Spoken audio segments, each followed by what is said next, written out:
Matthew is joining me tonight, another podcaster here. We love our podcasters here on this show. Matthew, tell us a little bit about the Odd Atheist Friends and what you guys do. Okay, well, I am a former fundamentalist, as I call it, self-described Christian asshole who is now a left-leaning, liberal, progressive, atheist, humanist, transhumanist. And so my podcast host is a trans man who is literally half my age. So I am near 50, and my co-host Eric is about 26. And so we just have discussions, and we don't always agree, but they are interesting.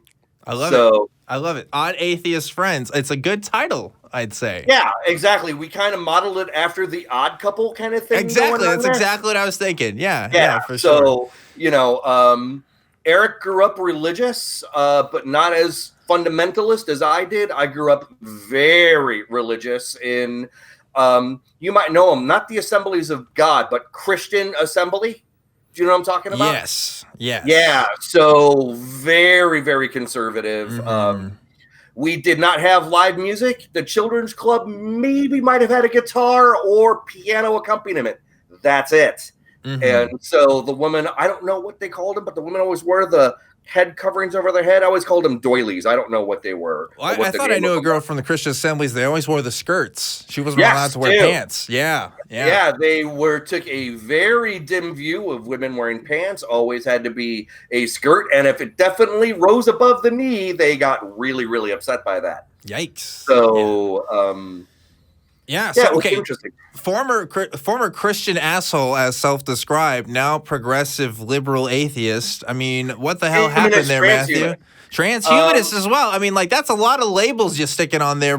You know, like the spectrum is like really far apart from beginning to end there. So like, there's got to be a story in the middle of that, right?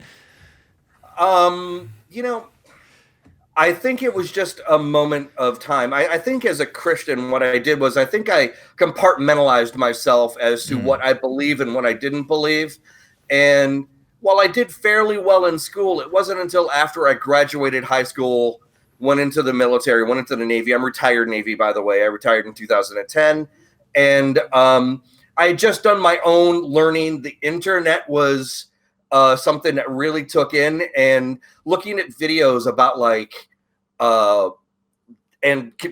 comparing the stuff that's in the Bible versus stuff that you see, like why the flood did and did not happen, that kind of stuff. And so when you got thinking about some of this stuff, and it's just like, and if you're actually using logic, common sense, and being honest with yourself, the Christian viewpoint, the Christian views of the Bible, other than, oh, let's be loving to each other, which 90% of the rest of the Bible does not anywhere near any of that, is all bullshit. And so it took me about 10 years of thinking about stuff to go from believing Christian to societal Christian. And then about another 5 years of maybe God started it, and then evolution took over. And then it went really fast from going from atheist to anti-theist. That took about 6 months.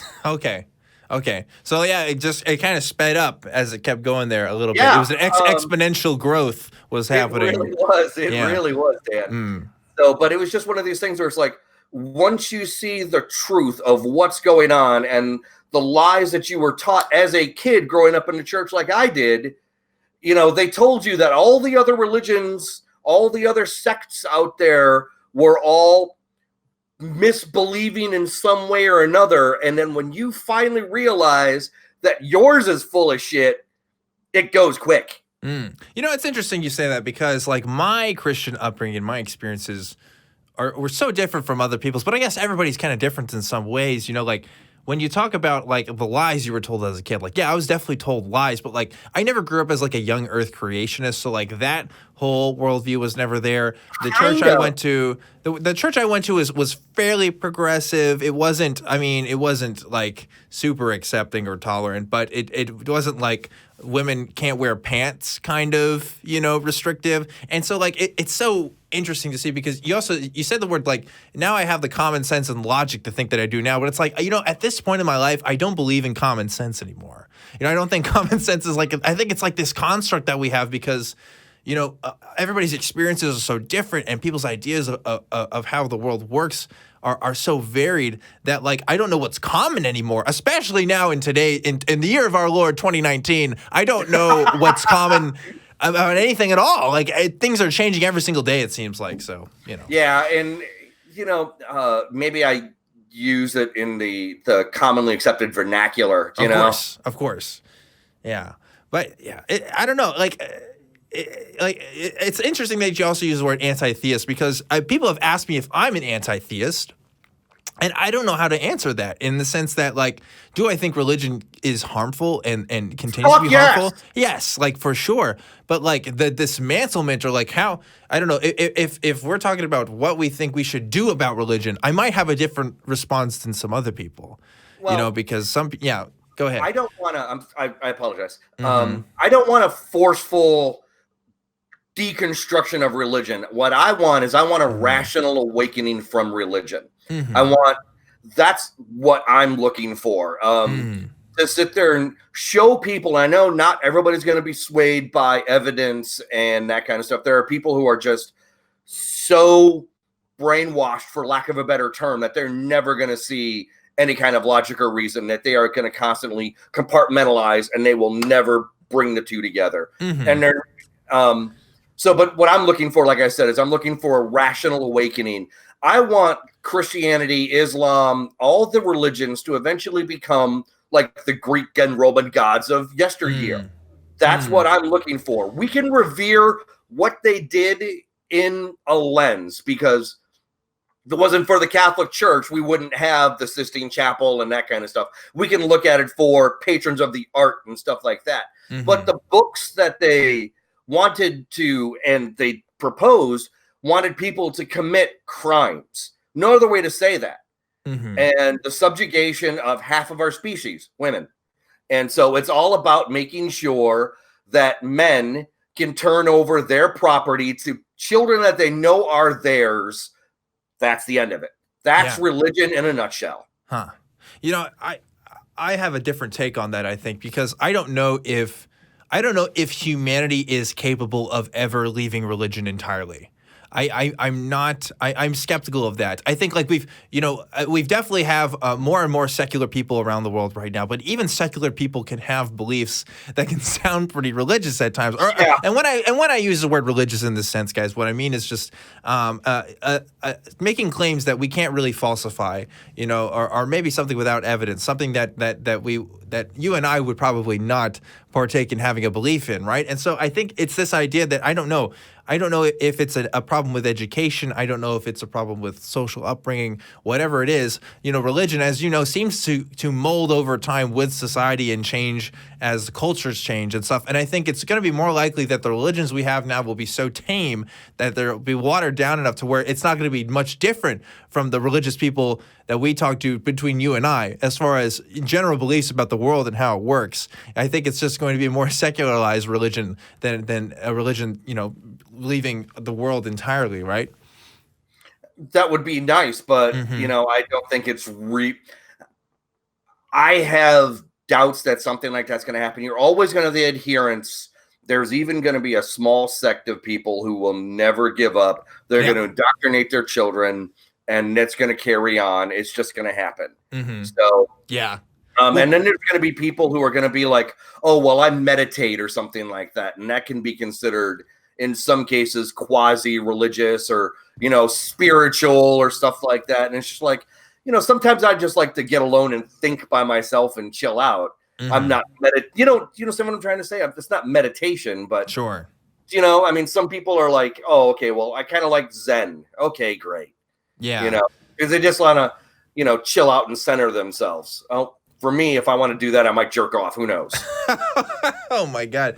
Yeah. I don't know. I think you're right. I think there's always going to be cults. There's always going to be small groups of people that believe in like radical ideas and stuff. But I'm hopeful. I'm just hopeful of like that this is the trend that eventually the people who call themselves religions, their religious beliefs won't matter enough to affect my rights, won't matter enough to affect the way that I navigate society, right? That I won't be discriminated against for like having a lack of belief or being affirming towards minorities and groups of people who have been, previously oppressed by religious majorities, i.e. trans people, especially, LGBT people in general, right? But I don't know. We'll have to see where the future goes. But again, this is Truth Wanted, folks. This is a live call-in show. We are talking about religion in particular right now, but we can talk about anything here. If you believe in Bigfoot, if you believe in aliens, if you believe that your chakras can heal people, I don't know. Like, we had a call a week or two ago about like the principles of alchemy. That was kind of interesting. I mean, like, this is a show for anybody to talk about what they believe and why, and us to have conversations together. So please come call into the show here today with Matthew Maxon from the Odd Atheist Friends podcast. What was your guys' most recent episode about on your podcast? Oh, God. Eric's been pretty busy the last couple of weeks, so we've kind of haven't recorded in a couple of weeks. But one of the recent episodes that we had on, oh man, I really don't remember because it flies by so quickly. I hear you. I hear you. I'm sorry.